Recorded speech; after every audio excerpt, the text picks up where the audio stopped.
সে প্রথমে পাঠাও ভাড়া করে ফেলছে এবং সে যখন অজ্ঞান হয়ে গেছে জবাই করে টুকরা টুকরা করে পাঠাও ভাড়া করে ফেলছে। তারপরে আবার অন্য সময় একটা সিএনজি ভাড়া করে বাকি অংশ অন্যদিকে ফেলছে।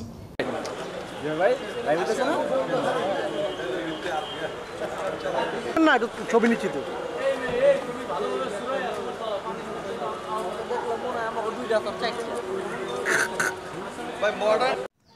ফিল্ম স্টাইলে প্রেমিকাকে 60 টুকরা করে রুমা, এই নিয়ে পুলিশ তদন্ত করে এবং পুলিশ তাকে নিয়ে কি বলেন আজকে আমরা সেটাই শুনবো। চলুন বেশি দেরি না করে ভিডিওটি দেখে আসি।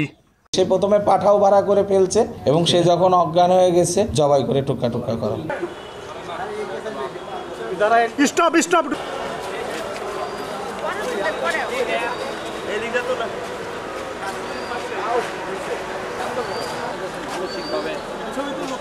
গতকাল খুব ভোরে শিল্পপতি জসিমউদ্দিন মাসুদের লাশ পাওয়া যায় ব্রিজের কাছে, কাশপুর ব্রিজের কাছে পূর্বাচলে 7 খণ্ড লাশ পাওয়া যায়।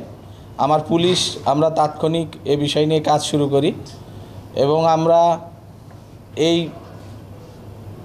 একটা অজ্ঞাতনামা লাশ আমরা এটা সূত্র খুঁজতে থাকি এবং গুলশান থানার একটা জিডিকে কেন্দ্র করে সূত্র খুঁজে আমরা এর মূল আসামি রুমা তাকে আমরা গ্রেপ্তার করি এবং এই রুমার সাথে শিল্পপতির একটা সম্পর্কের জের আমরা পাই এবং সেই সম্পর্কের পরিণতি হিসাবে এই খুনটা রুমা নিজেই করেছে বলে প্রাথমিকভাবে আমাদের কাছে স্বীকারোক্তি দিয়েছে।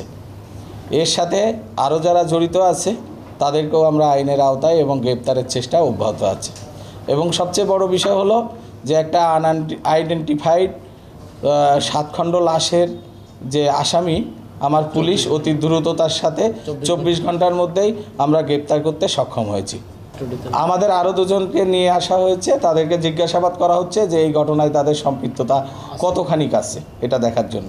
না, যাকে যে ডিসিস্ট তাকে তো দুধের সাথে নেশা জাতীয় দ্রব্য খাওয়ানো হয়েছিল এবং সে যখন অজ্ঞান হয়ে গেছে তখন তাকে টুকরা টুকরা করা হয়, জবাই করে টুকরা টুকরা করা। হ্যাঁ, ওই মহিলাই ফেলছে এবং সে বিভিন্ন সময় ফেলছে। সে প্রথমে পাঠাও ভাড়া করে ফেলছে, তারপরে আবার অন্য সময় একটা সিএনজি ভাড়া করে বাকি অংশ অন্যদিকে ফেলছে।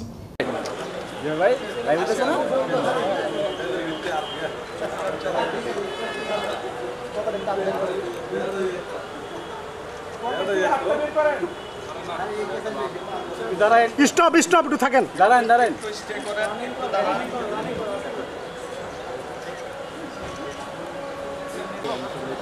ভাই ভাই একটু থামেন না, একটু ছবি নিচ্ছি তো।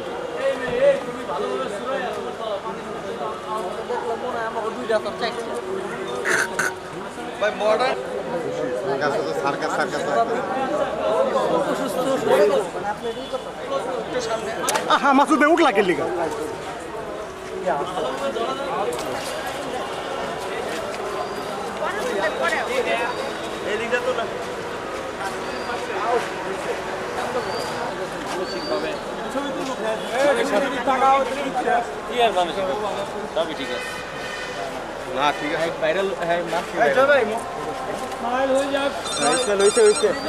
ভাই দিয়ে দেন।